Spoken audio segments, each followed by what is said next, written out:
Hello ladies, welcome to another video. My name is Jenny and this is a channel where I talk to women about how to live your most empowered life after an abusive relationship and to just inspire you to live your best life. Today's video, I'm going to be going over something that happens to a lot of women when they're in a abusive relationship, and that is something called trauma bonding. Now, I hear a lot of people say to women that have been in abusive relationships, I hear them say, like, why don't you just leave? They always say that, and they always ask women, like, why didn't you just leave? Like, why did you stay in an abusive relationship for as long as you did? And so I'm gonna be explaining trauma bonding in this video because it's something that happens to victims of abuse where you get bonded to the person that's abusing you, and that's why you can't just leave like people say. Like, it's way deeper than that. It goes way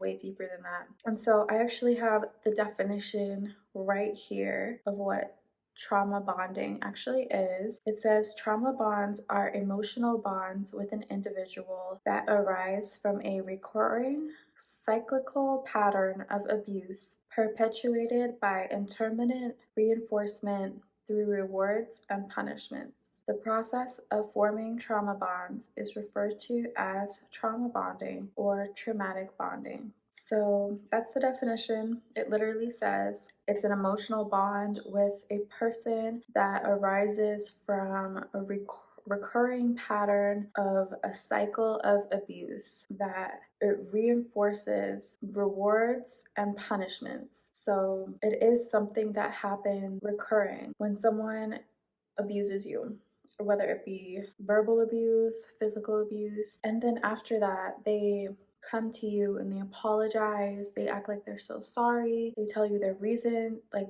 what might have been their reasons for hurting you, and then how they would never do it again, how they love you so much, how they care about you. And so the love that they give you after they abuse you, that's what you're addicted to. You're not really addicted to the abuse and the hurt that they're causing you. You're addicted to the feeling afterwards of it. This is why a lot of women find it so hard to just like leave. You can't really just leave because that person has, over time, they've been getting you used to this cycle of, you feeling bad for them, or you feeling like what you did, like you deserved the hurt that they caused you because of something you did. So a lot of times we as women will get addicted to the cycle of that because you'll be emotionally codependent and you'll be emotionally dependent on that person to provide you that good feeling that they're giving you. And a lot of times we don't realize that it's happening when it's happening because it happens over time and it happens so slow. You trust this person, you love this person, and then they make a mistake and they hurt you, and then they express that to you, and then you feel like you need to forgive them. You feel like, okay, you can just look over it because your love for them is so much bigger than anything that they could do or say to hurt you.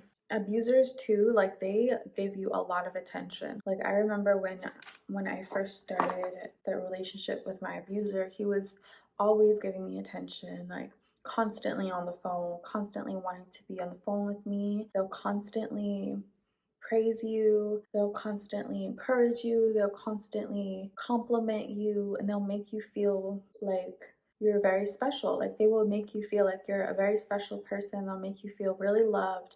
They'll basically like love bomb you. Like that's a whole other thing where they'll love bomb you. They'll constantly want to give you attention, and they're constantly giving you attention. So what happened, I was in a relationship like that, and then once he did hurt me, when he hurt me the worst way he's ever hurt me before, when he punched me, he drew back from me. And when he did that, it was like he had done it before a lot of other times where he would say really mean things to me and then he would draw back. I feel like he did that to, he really felt bad. Like I feel like he did know what he did was wrong and he felt bad about it.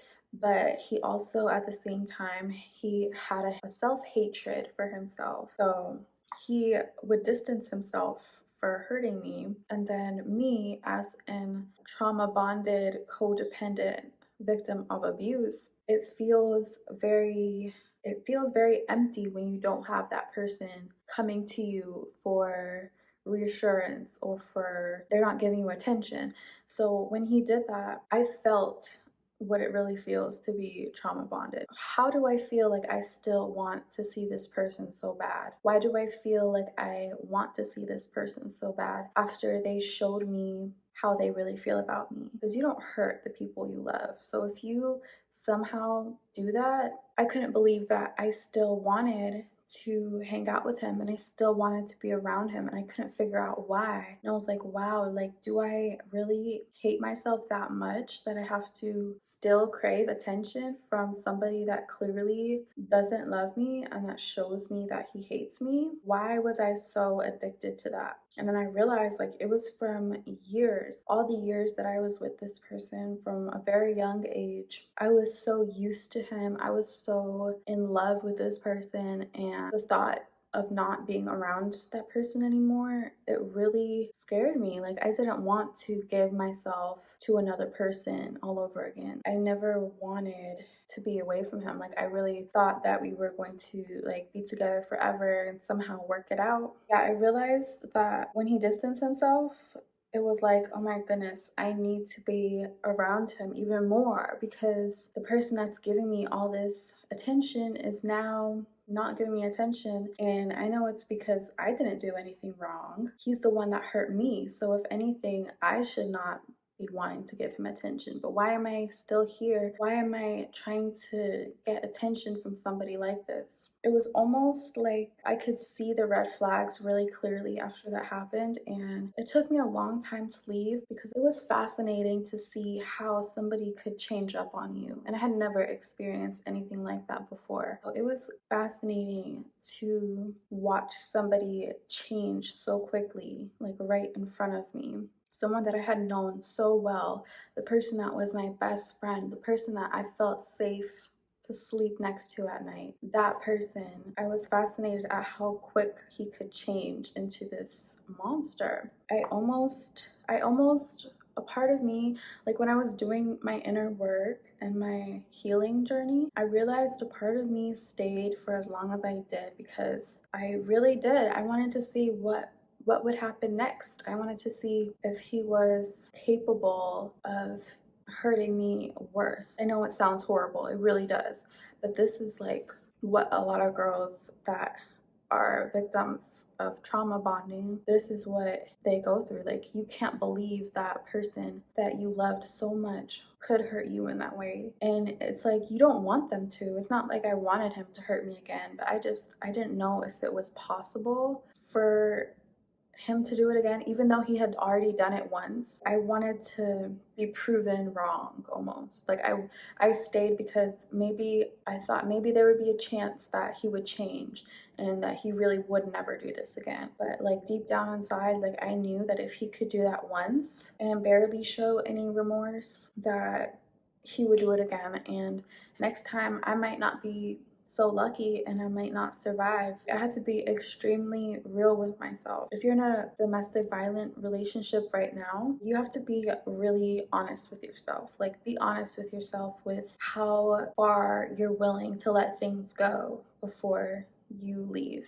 I had a big self-realization when I was in that relationship towards the end. Him treating me worthless, it was literally a confirmation of how I felt about myself. I was at a very low place in my life where I almost believed everything that he told me, like all the degrading names, all the hurtful things that he would tell me, all the names he would call me, trying to make me feel worthless about myself. Like, I almost believed those things. So I used that as a reason to not do the things that I know that I should have been doing at the time. At that time, I shouldn't have been focused on a man or having a relationship, because that was like what was the most important thing to me at that point. I just wanted to be in a happy relationship. I wanted a family. I wanted to be loved. I wanted to love somebody. Like, that's what I wanted. So I used that as an excuse to not go after the other things that I wanted in life, other things that I wanted to accomplish. So I used me being in an abusive relationship as an excuse to not do those other things that I know I should have been doing.